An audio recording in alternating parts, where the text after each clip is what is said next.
नमो नमो अर्हन्ताणं नमो नमो सिद्धाणं नमो नमो आयर्याणं नमो नमो अछायाणं नमो लोए सव साहुणं नमो लोए सव साहुणं तेसो पंच नमोकारं सव पावपणासनं मंगलानं च सौवेसिं परमं हवै मंगलं मंगलानं च सौवेसिं परमं हवै मंगलम्। पंच परमेष्टि को प्रणाम। प्रणाम करूं परमात्मा स्वरूप सतगुरुदेव को। परमात्मा महावीर जी जब समूह शरण में विराजमान है और समूह शरण में बैठकर दुनिया को सत्य का संदेश देते हैं, सत्य का ज्ञान बता रहे हैं, सत्य के लिए, धर्म के लिए जिन देशना फरमाई है, तीर्थंकरों को देशना देनी ही पड़ती है। सामान्य केवली के लिए कोई अनिवार्य नहीं है, दे भी नहीं भी दे, तीर्थंकर को देनी पड़ती। इसका कारण पूर्व भव में, दो भव पहले, अनंत अनंत जीवों के प्रति अनंत अनंत करुणा से उनका हृदय भर गया था। अनंत जीवों के प्रति करुणा बताई, दया बताई है, प्रणाम बताया। उस कारण भाषा वर्गणा, शुभ भाषा वर्गणा कर्म रूप बनकर उनके आत्म प्रदेशों पर है। तो देशना इसलिए देनी पड़ती है कि भीतर में जो भाषा वर्गणा, वो नाम कर्म की प्रकृति, तो वो खत्म हुए बिना निर्वाण नहीं हो सकता उनका। ये सारी वर्गणाएं खत्म होती है। और तीर्थंकर की वाणी दिन में 3 बार और रात में 3 बार खिरती है। तो ऐसे तीर्थंकर देव तीर्थ को संबोधित कर रहे हैं। तीर्थ यानी पवित्रता। तो भगवान महावीर के समूह शरण या सभी तीर्थंकरों के समूह शरण में जिन देशना सुनने के लिए सिर्फ सन्नी पंचेंद्रिय जीव आ सकते हैं, बाकी नहीं है। उसमें नरक का कोई विषय नहीं है। सम्यक जो मनुष्य है, सन्नी पंचेंद्रिय,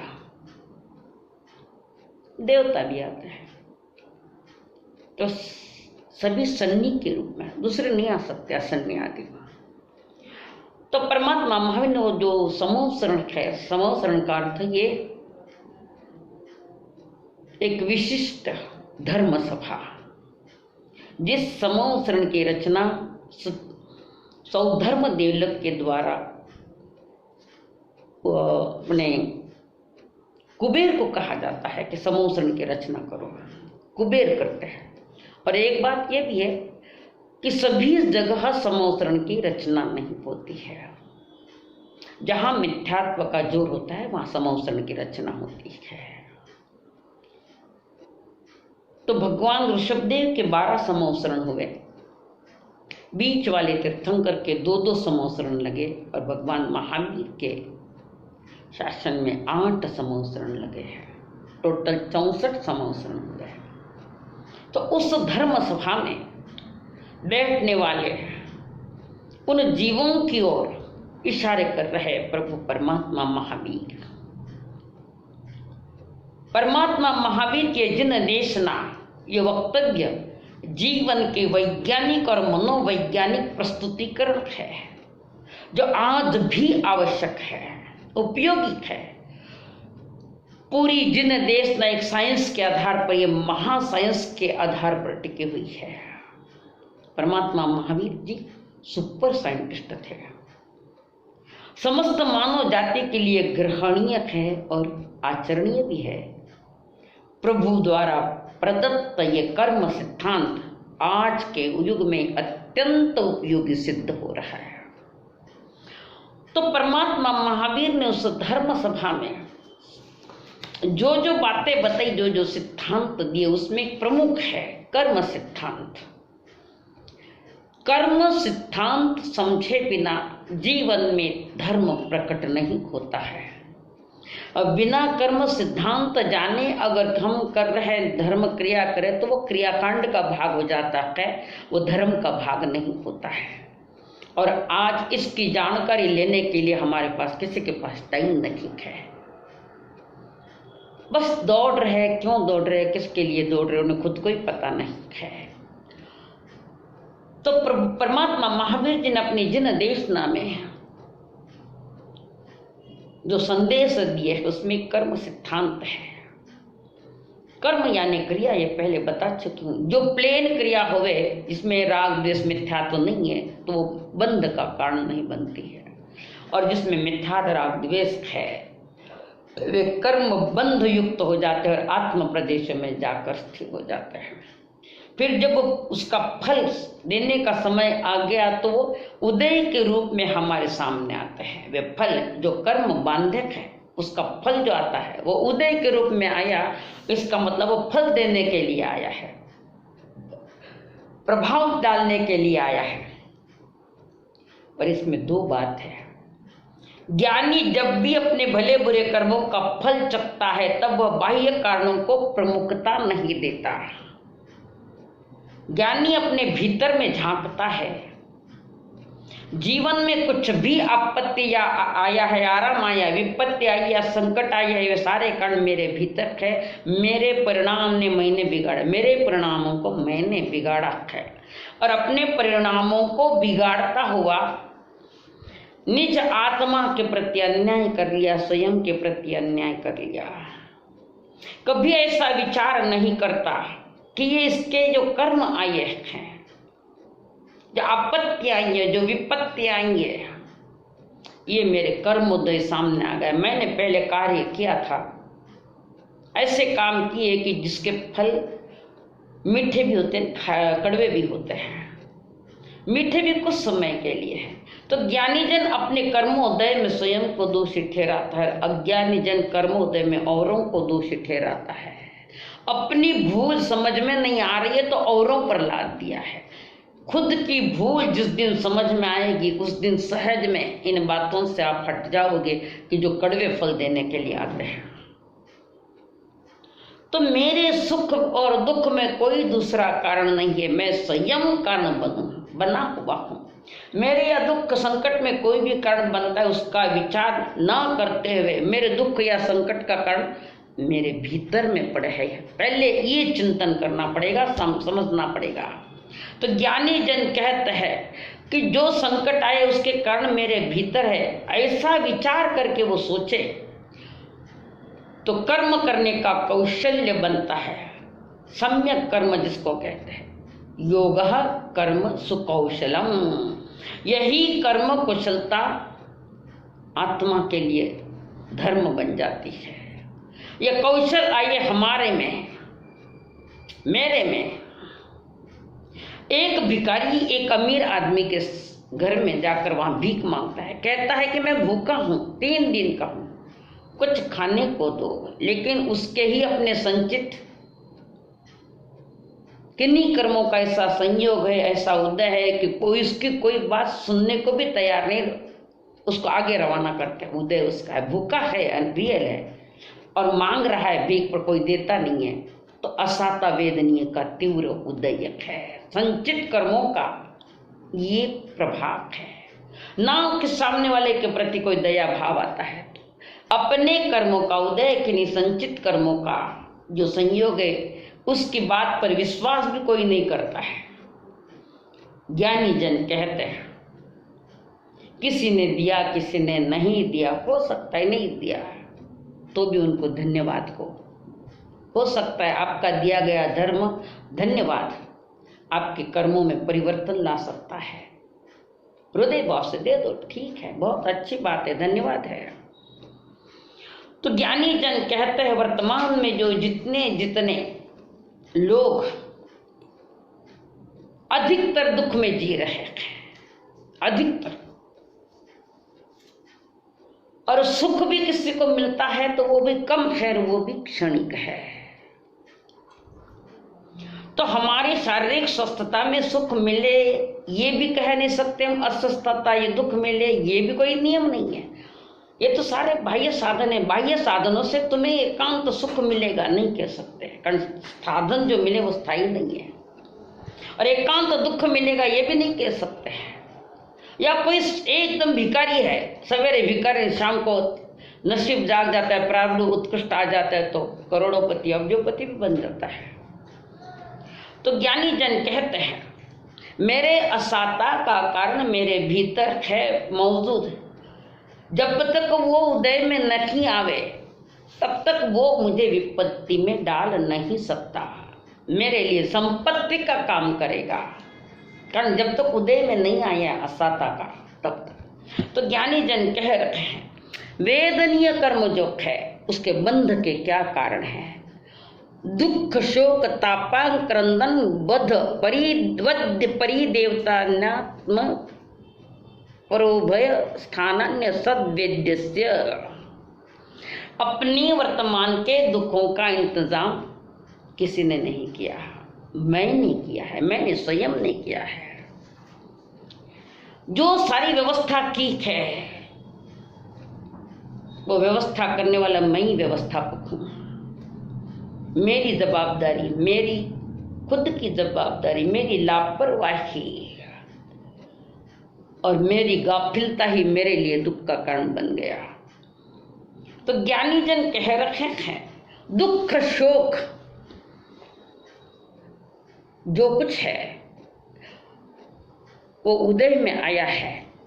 उदय में ज्ञानी जन नहीं जुड़ते, ज्ञानी स्वयं से जुड़ते हैं। उदय का तो ज्ञाता दृष्टा होते, देखते जानते हैं, ठीक है उदय मेरा है। तो वे कभी दुख में दुखी होने से नहीं होते हैं। उदय में दुखी दुख होते हैं अज्ञानी जो जुड़ जाता है, पर द्रव्य से जुड़ जाता है। तो यहां पर वे कह रहे प्रभु फरमाते हैं दुख के निमित्त मिलने पर जो दुखी होता है आगे आगे के लिए दुख का इंतजाम करता है। वर्तमान में दुख का उदय आया है और वो दुख मनाता है, आकुल व्याकुल होता है। जो उदय में आया था वो तो निर्जरित होकर फल देकर चला गया, पर इसने नया इंतजाम कर लिया नए दुख का, अपने लिए असाता का संचय कर लिया। अभी ये जो दुख है इष्ट का वियोग होवे और अनिष्ट का संयोग होवे, जिस तरह पीड़ा के परिणाम होते हैं सब हमारे संचित नए कर्मों का इंतजाम कर रहे हैं। प्रतिकूल परिस्थिति में अगर हम प्रसन्नता बनाए रखे तो ये हमारी सावधानी एवं समझदारी। तो योगी लोग हर परिस्थिति में संयोग को संभालते। कोई सामने कैसा भी प्रसंग आया है, भयानक दुख वह का भी प्रसंग आया है, तो वे उसकी ओर अपने को न लगाते हैं, अपने जीवन की जवाबदारी संभालते हैं। जैसे गज सुकुमार मुनि महाभयानक दुख सामने उदय के रूप में खड़ा हुआ है, 99 लाख भव के पहले का वो उदय में आया है। उन्होंने जान लिया है मेरा उदय है, मेरे सामने तो आएगा, बीज तो मैंने बजाया था, फल तो आना ही है मुझे। तो ज्ञानी जन जो कह रहे हैं इष्ट का वियोग अनिष्ट का संयोग, ये सारे कारण हैं। तो इस बीच में ज्ञानी लोग जो समझ जाते हैं और समझकर दुनिया को समझा रहे हैं, जैसे हम निकल पड़े इनसे बराबर छुटके, आपके लिए भी यही मार्ग, जो मार्ग हमने स्वीकारा है, जिस ढंग से किया है, जिस व्यवस्था से किया है, जिसे विवेक पूर्वक किया है, तो आप भी बाहर आ सकते हैं। इंतजाम वो किसके माध्यम से किया? तो ज्ञानी जन कहते हैं दुख, शोक, ताप, आक्रंदन, बध, परिदेवनानि, आत्मपरोभय स्थानानि असत वैद्यस्य। तो दुख क्या है? जब जब मैं दुखी होता हूं तो दूसरों को दुखी ठहराने के लिए, ठहराने के भाव मेरे अंदर आता है, मेरे दुख का कारण कोई और है, तब मैं दूसरे को भी दुखी ही पहुंचा करके फिर सुख का अनुभव करूंगा। ये जो विचारधारा है कि मैं इसको दुख देकर सुखी होऊंगा, ज्ञानी जी करते यही तो तुम्हारी भूल है। ये तुम्हारी आसक्तियां, ईर्ष्या भाव, बदले की भावनाएं। ज्ञानी कहते बदला मत लो, स्वयं को बदलो। जिनवाणी सुनकर स्वयं को बदलो। तो जो मैं दूसरों को दुख पहुंचाऊंगा, उसको दुखी करूंगा। अब उसका अगर सामने वाले का असाता वेदनीय कर्म का अगर उदय है तो उदय से वो असाताई है, पर हम सोचते हैं मैंने इसको दुखी करके ही छोड़ा है और वो दुखी है तो मैं सुख का अनुभव करता हूँ। पर वो सुख का अनुभव करने वाले ने भी भविष्य के लिए सारा इंतजाम कर लिया नया दुख आने का। तो जो भावनाएं हमारे होती कि किसी को दुख पहुंचाऊंगा या दुख पहुंचा के ही रहूंगा, बस इसी भावना ने हमारे भीतर में असाता वेदनीय कर्म का बंध कर लिया। एक है दुख, दूसरा है शोक।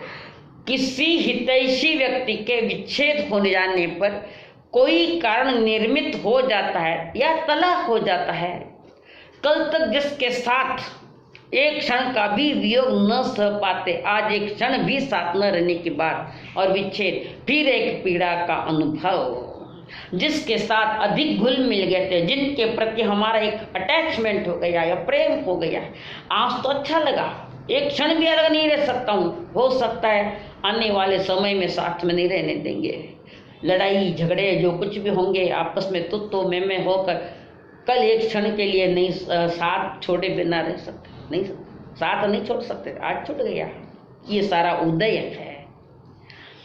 तो जब कोई विच्छेद हो जाता है, डाइवर्स हो जाता है, फिर एक पीड़ा का अनुभव, भाव वे उससे जो पीड़ा का अनुभव या जो भाव होते हैं उससे शोक कहते हैं। दुख यानी औरों को दुखी करने का जो संकल्प लिया है कि उसको दुखी करके रहूंगा, हमने आगे के दुख के लिए इंतजाम कर लिया। फिर दूसरा ये शोक जो मना रहा है, व्याकुलता व्याकुलता पुनः नया असाता वेदनीय का बंध गया है।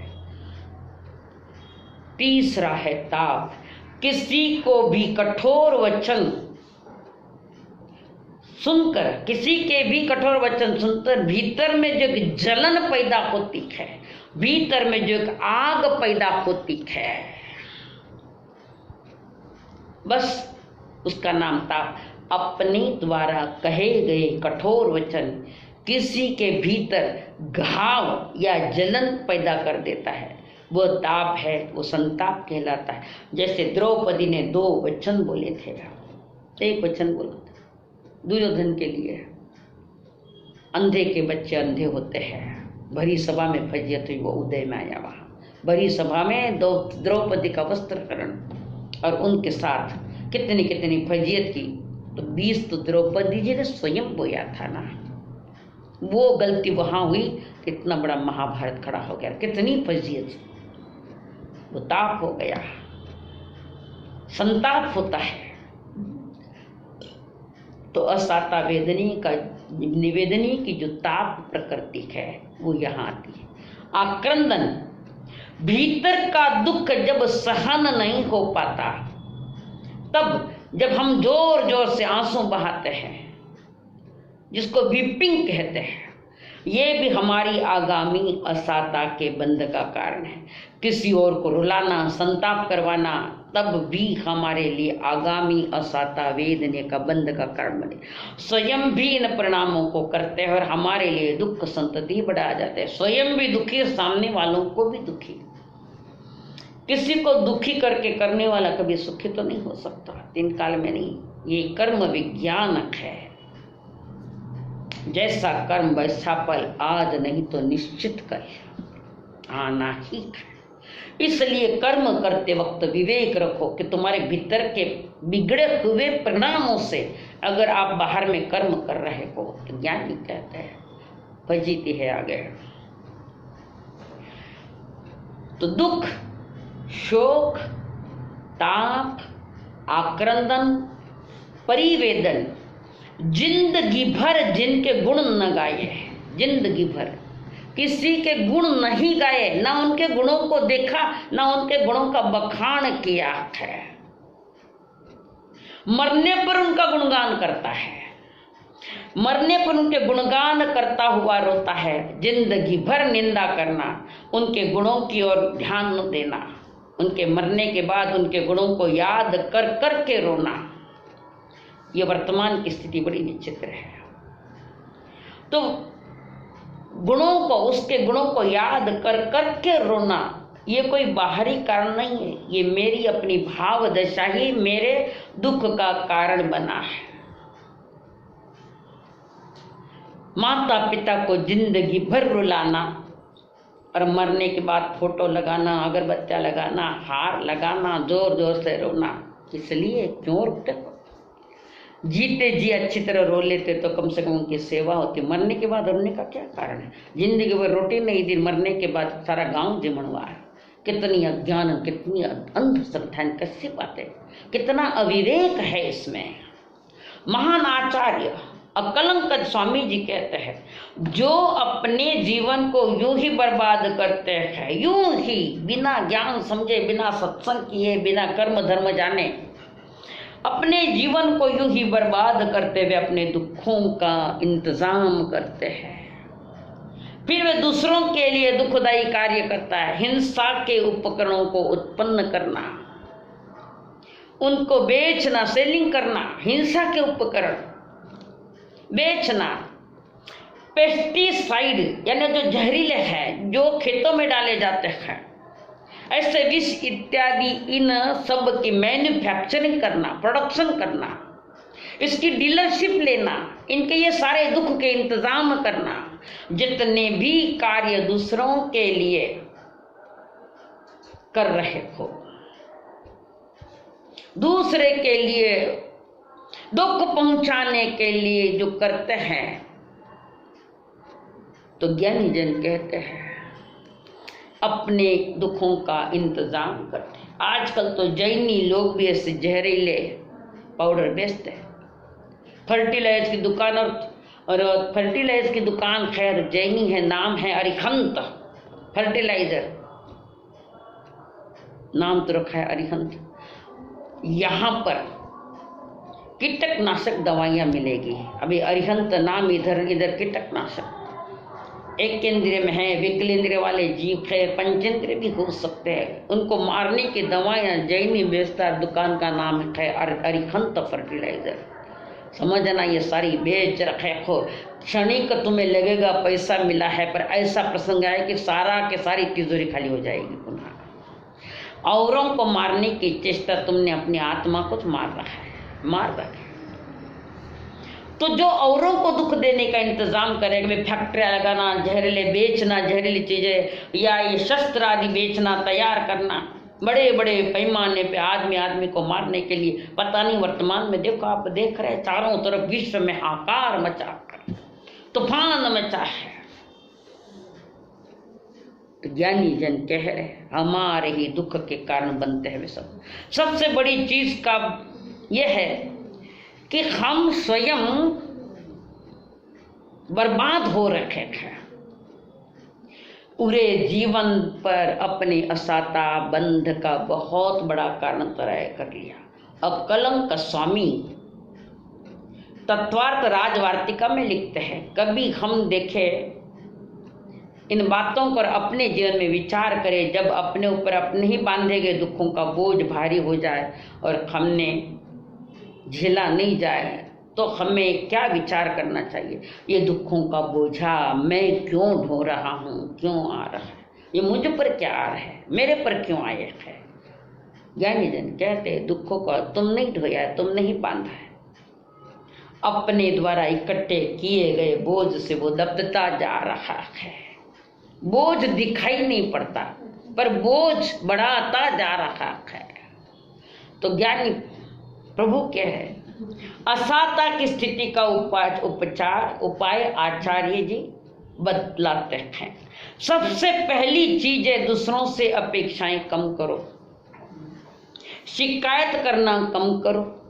जब भी दुख आए तो कम से कम दूसरों ने दुख दिया ऐसा मत कहो, ध्यान रखो, दूसरे ने दुख दिया ऐसा मत कहो। मेरे ही भीतर मेरे दुख के कारण पड़े हैं। सामने वाला कभी अगर ये महसूस भी करे कि मेरी वजह से आपको दुख पहुंचा तो उसके पैर छूकर कहना कि नहीं, ऐसा मत कहो कि आपकी वजह से मुझे कुछ हुआ है। दुख का कारण तो मेरे भीतर में है, मैंने गलती से आपके ऊपर लाद दिया है। कोई अगर दुख के कारण भी निर्मित करे तब भी मैं उसको कहूँ कि मुझे मेरे कर्म दुखी करते हैं। मुझे थोड़ी दुखी करेंगे, वो तो तुम्हें दुखी करेंगे।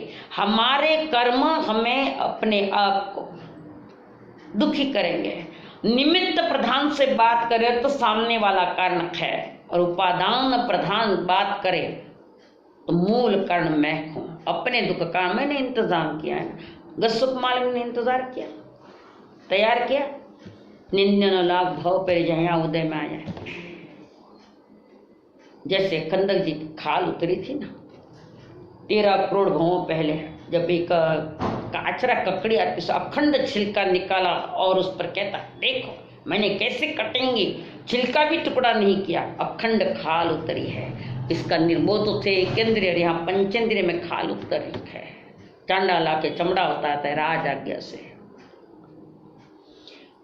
तो ठीक से अंदर से सोचो, 5 मिनट ये बातें जो आपको सुना रही हूँ, 5 मिनट बैठ के उस पर विचार करो। मेरे दुख का कारण कौन है? स्वयं इंतजाम करते और हम दूसरों को बोलते थे। कोई अगर दुख के कारण भी निर्मित करे तब भी उनको जाकर कहना क्षमा मांगता हूं मैं आपसे, मेरी गलती हुई, हृदय से, खाली होठों से नहीं। तो मेरे ही कर्म मेरे सामने फल देने के लिए आए हैं, तो कर्म आपके तो नहीं थे, मेरे थे ना, तो फल तो मुझे ही मिलेगा। मिर्ची मैंने खाई है तो मुंह तो जलेगा ही जलेगा, जरूर जलेगा, खाना। तो ज्ञानी का हमारे कर्म हमें एवं आपके कर्म आपको दुखी करेंगे। बड़ी कठिन ऐसी विचार आना, फिर भी अगर पुरुषार्थ दागे संकल्प के कि मेरे दुख का कारण मैं ढूंढू कहाँ है, छिपे हुए पड़े हैं सारे कीड़े, कर्म कीड़े की तरह अंदर में छुपे बैठे हैं, उनको धर्म का फंवारा लगो तो ये कर्म बाहर आते हैं। तो ज्ञानी जन कहते आज नहीं तो इस भव में नहीं तो अगले भव में भी तुम्हें विचार करना पड़ेगा कि ये दुख कहाँ से है। अपने दुख से दुखी लोग कम, दूसरे के दुख से दुखी लोग ज्यादा है, और भी कम है। ज्ञानी जन कह रहे समझाओ इस बात को, अपने भीतर में झांको कि असाता वेदनीय क्यों आया है, उसका कारण क्या है। बहुत सारे कारण हमने आपको बताए हैं। इन कारणों को जानकर समझकर ज्ञानी महात्मा कहते हैं विचार करो, थोड़ा तो भी विचार करो। खाली सुनना और छोड़ देना ये स्वयं जवाबदार हो, ऐसा भी करो तो खुद अच्छा पुरुषार्थ करते देव गुरु धर्म के सानिध्य में बैठकर कर्म सिद्धांत को समझने की चेष्टा करो और अपने पर विचार करो कि मैं दुखी हूँ तो क्यों हूँ, मैं सुखी हूँ तो मैं क्यों हूँ, जो कुछ भी मुझे मिला है वो उसका कारण क्या है। गलत आया तो गलत कारण होगा तो गलत कारणों को निकाल दो, सही आया सही निमित्त मिला उसको संभाल लो। बस इन्हीं मनोभावना के साथ ओम शांति।